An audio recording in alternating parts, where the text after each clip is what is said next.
Bonjour et bienvenue au Petite Vue. Vous ne rêvez pas. Non, il n'y en a pas. Il n'y a pas de Gary Cherry et on n'a pas tenté de l'éliminer comme Lizzie Borden parce que vous connaissez sans doute peut-être, vous avez peut-être connu cette histoire-là, vous avez peut-être lu là-dessus puisque c'est une histoire vraie. Ça ne nous empêchera pas, Stéphane Soucy et moi-même, de faire la critique du film Lizzie qui va prendre l'affiche bientôt dans certaines salles. C'est une sortie limitée, donc si vous voulez absolument voir le film, il faut vous dépêcher d'aller le voir. C'est là, c'est maintenant, c'est là ou jamais. C'est ça. Qu'est-ce que tu as pensé du film? D'abord, sur le dit, t'as passé, ça n'a rien à voir avec le film Lizzie qui est sorti en 2012, qui est un genre de petit film d'horreur épouvantable. Qui est... Ah, je connaissais pas ça. Ouais. Peut-être mieux pas. Ben, moi, je connaissais pas l'histoire vraie du film qu'on va critiquer. Okay. J'ai fait mes recherches après. Et point de vue histoire vraie, on peut dire que c'est plus un film basé sur la légende urbaine que l'histoire en tant que telle. Quand tu fais des recherches, parce que c'est comme... oui, Lizzie est une femme qui a été accusée de meurtre. Ouais. Elle a été acquittée, mais on ne sait pas ce qui s'est passé. Non, le c'est film extrapole Exactement. sur les candidats. Ben, c'est peut-être ça qui est intéressant aussi, parce que sinon, peut-être qu'on n'aurait pas eu le droit à grand-chose, ou peut-être à la limite à un procès, puis des films de procès, on en a eu, puis bon, en tout cas, bref. Ouais. Ben, moi, le film, je suis très sur la clôture pour mon appréciation. Ouais. Genre, j'ai aimé le côté technique, la réalisation, la direction photo. Je trouve qu'il y a des plans de caméra assez magnifiques, travaillés, bien pensés dans le contexte. C'est un film qui apparaît au bon moment. On est à l'ère du moi aussi. Donc, on a toute l'ambiance de quand tu es dans une maison où il y a eu des agressions sexuelles. Parce que là, dans le film, il y a un père de famille qui est pas correct. Oui, effectivement. Fait que cette partie-là, j'ai trouvé ça intéressant. Ce que j'ai trouvé un peu plus ordinaire, c'est justement le personnage de Lizzie. Qu'est-ce qui l'amène à faire ce qui est accusé, le meurtre? Là, on ne vous vend pas le punch parce que le film commence avec le meurtre. Oui. C'est ça l'histoire de toute façon. C'est ça. Ce que j'appelle l'extrapolation, c'est qu'est-ce qui l'a amené à faire le meurtre.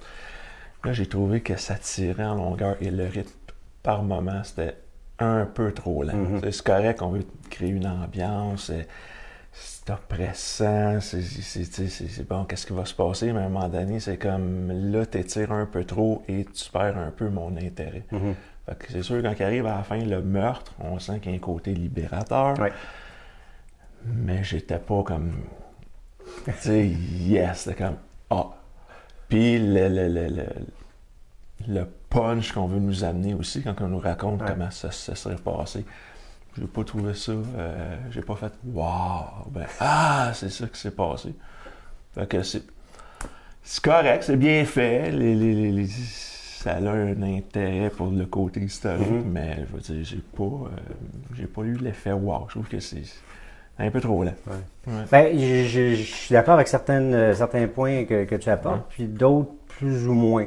Moi, j'ai adoré le côté très lent du film. À certains moments, par contre, c'est comme devenu un peu trop lent. Il y a des éléments qu'on aurait pu sauter, là. Je suis d'accord avec toi.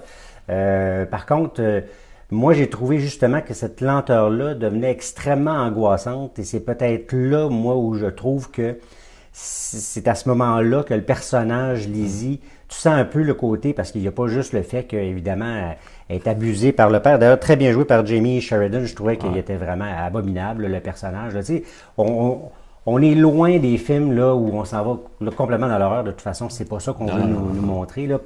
C'est de l'horreur véritable. C'est-à-dire ce que les gens peuvent véritablement vivre, que ce soit à cette époque-là ou encore aujourd'hui. Des choses comme celle-là, il s'en produit à tous les jours.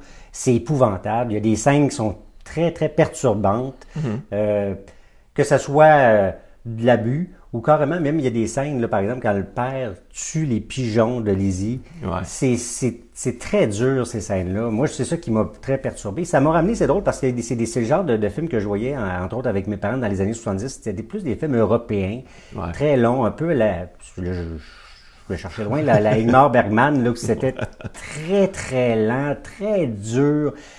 Et c'est ça que ça m'a vraiment fait penser à ça. Je suis d'accord avec toi aussi qu'il y a des scènes qui auraient pu être sautées, carrément. Mais les personnages sont quand même assez... Tu sais pas trop de quel bord ils sont. Est-ce que tu dis, bon, le personnage joué par Chloé Sevigny, es-tu folle? Es-tu pas folle? En même temps, à un moment donné, là, tu te rends compte que si elle l'est, c'est pas pour rien. J'ai bien aimé le personnage de Kristen Stewart qui joue enfin quelque chose de très, très différent, de très loin de Twilight. Un personnage qui est comme dur. J'aurais aimé ça, on aurait pu justement aller dans ce personnage-là, voir d'où elle vient. C'est sûr que je reproche. Mais là, évidemment, on ne pouvait pas non plus aller dans tous les personnages parce qu'évidemment, c'est le personnage de Lizzie sur lequel on s'interroge. Mais oui, pourquoi elle est si renfermée, si dure aussi? J'ai aimé la sensualité aussi du film. Oui. Il y a un côté très sensuel qui est vraiment très bien réussi. Pour ce qui est de... Là, c'est là où je suis moins d'accord avec toi. Quand on nous explique le meurtre, écoute, là, j'ai été vraiment comme, oh my God, vraiment très surpris de la manière dont le meurtre se passe. Et là, j'en dirai pas plus. J'ai été vraiment comme, OK, ça j'ai pas vu ça venir comme ça. Puis j'ai été vraiment, ça m'a choqué et emballé à la fois de la manière qu'on nous le présente. Mais j'en dis pas plus. Non, faut pas... Non, mais si tu parles du côté visuel, le déroulement, oui. Mais c'est comment je peux dire, les personnages qui sont impliqués dedans que j'ai fait, ouf, je sais pas. Peut-être justement si on avait développé un peu plus certains personnages que j'aurais fait, OK, mais je trouvais que c'était un petit peu en surface. Oui, comme Dennis Hopper, on aurait pu en profiter davantage, qui est un excellent comédien, là. Ça, on aurait pu justement mettre un peu plus de gras, profiter justement du fait que le film est lent et long pour en mettre un petit peu plus, profiter de certaines longueurs pour, comme tu dis, là, en rajouter un plus. Bref, moi j'ai vraiment, puis j'étais vraiment comme, t'es comme happé par ce film-là, par l'espèce de musique là, qui est comme, tu sais, les notes de piano qui sont tac, tac, tac, tac, tac, là, tu sais, tu sens comme, c'est très, très je trouve le creux, c'est comme à partir de tu sais, entre le meurtre de la fin, puis quand le personnage de Kristen Stewart veut partir, là, c'est là qu'il y a comme un flottement avec l'histoire d'héritage, puis le testament. Là, c'est là que j'ai comme perdu un peu l'intérêt, là, parce que j'étais dedans, là, comme tu dis, c'est lent, c'est lourd, puis oui, j'étais captivé, là, parce qu'on n'est pas bien quand on regarde ce film-là. Non, pas du tout. Surtout qu'on voit le père de famille, c'est comme, oh boy, qu'est-ce qui va arriver? Exactement.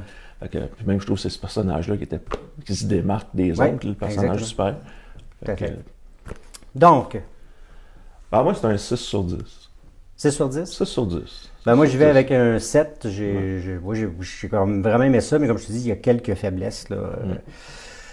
Enfin bref, donc si vous êtes d'accord avec nous, si vous voulez mettre la hache dans une de nos critiques, c'est à vous de nous le faire savoir. Et puis, on est toujours très, très intrigués de connaître vos commentaires. Vous nous les faites savoir. Et puis, n'oubliez pas de vous abonner. On a très hâte de vous voir très bientôt. Au revoir.